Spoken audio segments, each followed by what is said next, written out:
এবং তালেবে ইলম, জ্ঞানের পথের পথযাত্রী। আর আমি তালেবে ইলম হয়ে থাকতে চাই, আমি মুফতি হই, আমি মুহাদ্দিস, মুফাসসির বা এই যে শব্দগুলো আপনারা বলছেন এমন কিছুই নয়। আসলে কিয়ামতের মাঠে আমি জান্নাতে যেতে পারবো কিনা আমি নিজেই জানি না।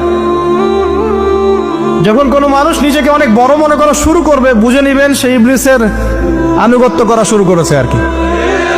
কারণ ইবলিস বলেছিল আবা ওয়াস্তাকবারা, আমি খলাকতানি মিন নার ওয়া খলাকতাহু মিন তিন, আমাকে সৃষ্টি করেছেন আগুন দিয়ে, আদমকে সৃষ্টি করেছেন মাটি দিয়ে, আমি কেন আদমকে সিজদা করতে যাব?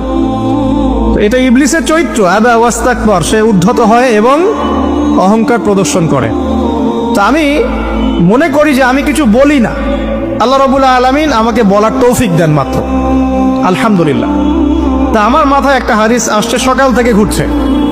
সেটা হচ্ছে, দেখুন বারা ইবনে আযিব রাদিয়াল্লাহু